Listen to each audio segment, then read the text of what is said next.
Белсенділері, бүгін мен сендерді осы жерде көріп тұрғаныма өте қуаныштымын. Бүгін біз қандай тақырып аясында жұмыстар жасаймыз, оны білу үшін тақтаға назар аударайық. Жүсіп Баласағұн атамыз жақсы адам ғана жақсы басшы бола алады демекші. Бүгін біз мен көшбасшымын деген тақырып аясында тренинг өткізетін боламыз. Бүгінгі біздің жұмысымызды саралап, біздің бойымыздағы көшбасшылық қабілеттерді анықтау үшін мектебіміздің психологы Мөлдір Махамбетжанова. Көшбасшы дегеніміз кім? Ол қандай қызмет атқарады? Оны білу үшін біз көшбасшы мүсіні деген жаттығу орындайтын боламыз. Яғни сендердің алдарында А3 парағы және де суреттер берілген.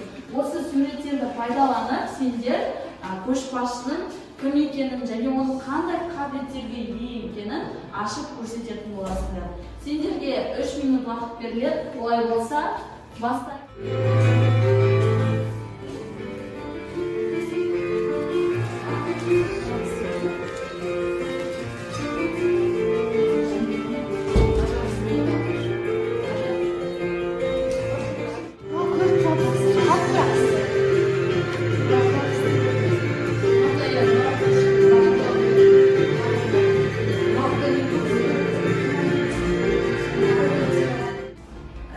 Көшбасшы деген кезде ең бірінші командамен жақсы жұмыс атқара алатын адам және де өзінің командасын алға ұмтылдыратын, ақылды, барлығына үлгеретін және де жауапкершілігі мол, ойлау қабілеті жақсы дамыған адам кездеседі.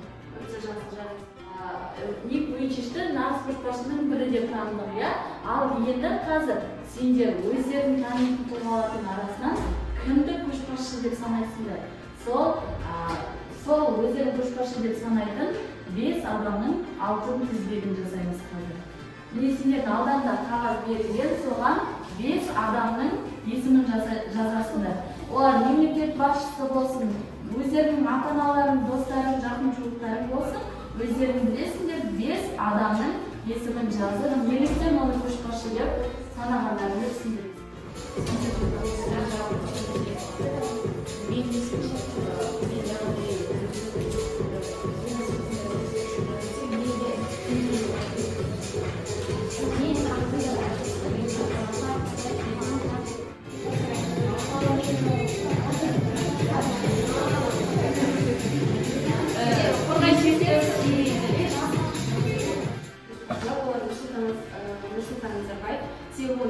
Қазақстан мемлекетінің алға тартып, өз-өзінің көшбасшы ретінде ең керемет көзін көрсеткен тұлға ретінде.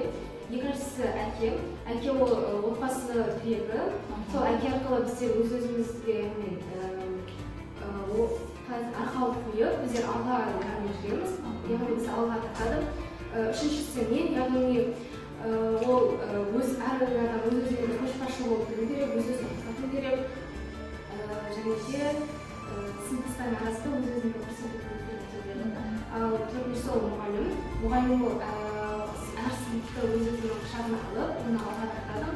Және де сонымен қатар әр баланың өзінің талантын ашуға көмектесетін жан. Бесіншісі ол жас ұрпақ. Біз жас ұрпақ алған себебіміз енді Қазақстан мемлекеті дамыған себебі жас ұрпақты өз-өздерінің еңбектерін қосып жатыр. Сол себепті біз жас ұрпаққа өте жақсы жағдайсында болғаны. Яғни көшбасшы дегенде әркім өз әкесін елестеткен екен. Яғни былай қарасақ, отбасыда бір үлкен топ.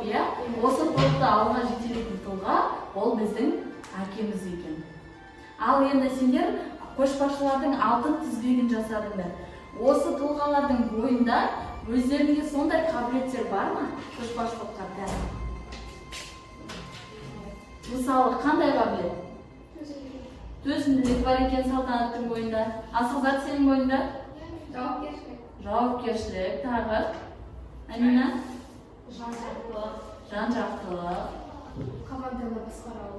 Команданы басқара алу. Жақсы, ал енді сендер өздерінің ойларындағы қабілеттерді айттыңдар. Енді осыларды анықтау үшін біз көшбасшы сандығы деген ойынды ойнап көрейік. Яғни мұнда сендердің осы қабілеттерің шынымен бойларында бар ма екен, әлде жоқ па екен, сынақ көретін боламыз. Сендердің жаңағы импровизациялық қабілеттерін байқалатын мұнда. Тапсырманы тез әрі жылдам орындау керек, әркім жеке-жеке. Қайынки бір-бірден алыңыз. Жаңалықтар тележүргізушісі болу екен. Яғни өзіміздің импровизациямызға байланысты мені Қазақстан телеарнасының Таңшолпан телешоуының жүргізушісі ретінде көрейікте мен өз сөзімді бастаймын. Яғни назарыңызды спорт жаңалықтарына аударайық. Біздің жүргізушіміз Ергараева Салтанат. Нұр-Сұлтан, Қазақпарат. Польшаның Келесі қаласында өтіп жатқан жастар арасындағы әлем чемпионатында қазақстандық боксшылар бүгін кезекті жекпе-жектерін өткізеді деп хабарлайды Қазақпарат Қазақстан бокс федерациясына сілтеме жасап. Бүгін 15 сәуірде күндізгі сессияда Кенже Мұратұлы, өзбек боксшысы Шахзод Музафаровқа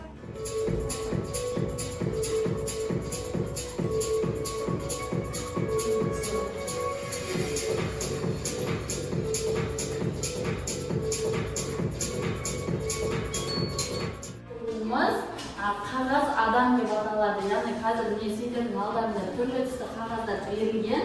Осы қағаздарды пайдаланып, сендер ешқандай қайшыны немесе сызғыштың көмегінсіз адамның бейнесін жасауларың керек.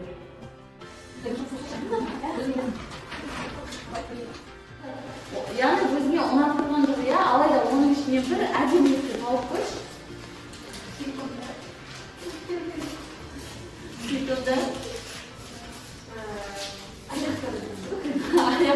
жасаған адамның бейнесіне бір мақтау айтып қойшы.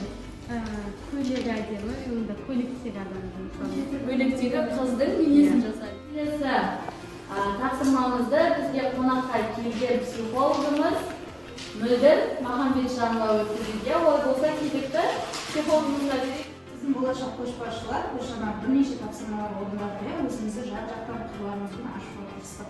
Енді мен сіздерге көшбасшылықтың тағы да бір түрін анықтау үшін топ басшысыз деген тренингті ойнатқым келеді. Ол үшін оның шартынан мен қазір бір нұсқаулық айтамын. Ешқандай мимикасыз, ешкім бір-біріне көрсетпей, ешкім бір-біріне сөйлемей, сол берілген нұсқаулықты орындаймыз. Түсінікті ма нұсқаулығы?